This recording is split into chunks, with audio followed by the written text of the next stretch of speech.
Welcome back to Boundless Books. Today, we're exploring Chapter 29 of Harry Potter and the Order of the Phoenix, titled Career Advice.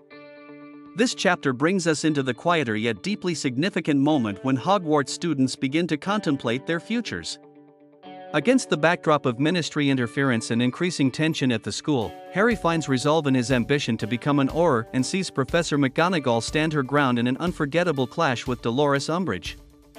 Let's dive in. The morning after Fred and George's escape, the chapter begins the morning after Fred and George Weasley make their dramatic and defiant exit from Hogwarts, leaving chaos and fireworks in their wake.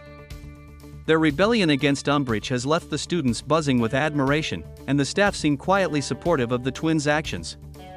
Peeves the poltergeist is particularly inspired, wreaking more havoc than usual in a show of solidarity. Interestingly, even teachers seem to overlook or subtly encourage the mayhem, a clear sign of growing resentment against Umbridge's oppressive rule. Harry, however, remains distracted from the celebratory atmosphere. His mind is weighed down by the continuing pain in his scar and the strange connection he shares with Voldemort. He's also haunted by the memory of his vision from Chapter 28, seeing Sirius being tortured at the Department of Mysteries, though he keeps his worry to himself for now. Career advice sessions begin. The fifth year's career advice sessions kick off, a regular part of Hogwarts life meant to help students choose their NEWT courses and start thinking about magical professions. Notices about the sessions have been posted on the common room boards for days, and students are being called one by one to meet with their heads of house. When it's finally Harry's turn, he walks nervously to Professor McGonagall's office. Inside, McGonagall sits behind her tidy desk, parchment and quill at the ready. Her demeanor is her usual no-nonsense self, but she also offers her subtle, quiet encouragement as she asks Harry what career path he's interested in pursuing. Harry's choice, an Auror. Harry, a little unsure at first, admits that he's thought about becoming an Auror, a dark wizard catcher, ever since he learned about them in his third year. McGonagall regards him with a rare glint of approval in her eyes, telling him that it's a challenging yet highly respectable path. She outlines the qualities an Auror needs: high-level defensive magic, excellent reflexes, and a spotless record. She begins to list the necessary NEWT subjects Harry must achieve top marks in to qualify: defense against the dark arts, of course, but also potions, transfiguration, and charms. McGonagall warns him that Professor Snape, who teaches potions, only accepts students who achieve at least an outstanding on their OWL.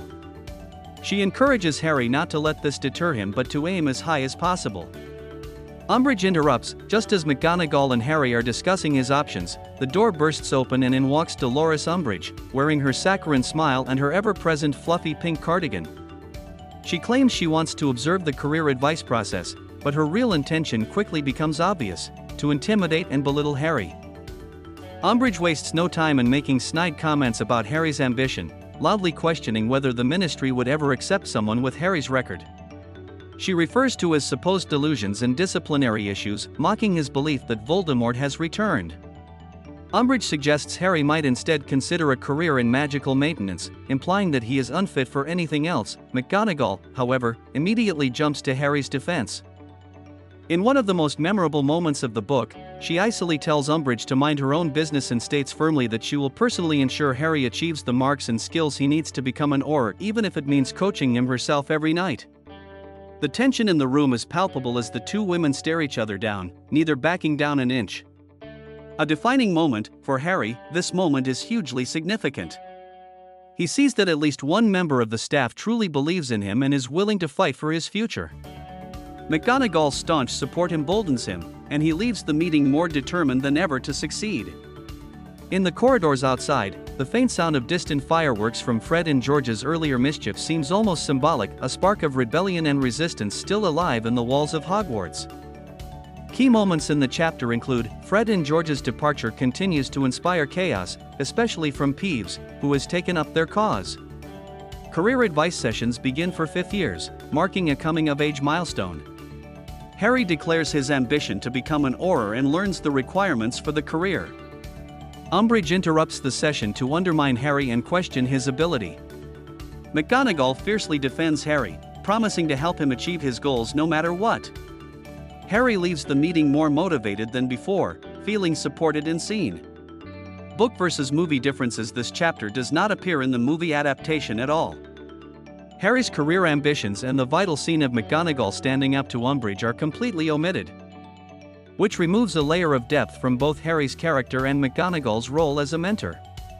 The book version offers a memorable example of staff resistance and gives Harry a clear goal for his future, becoming an Auror, which the films only allude to later. That wraps up Chapter 29, Career Advice.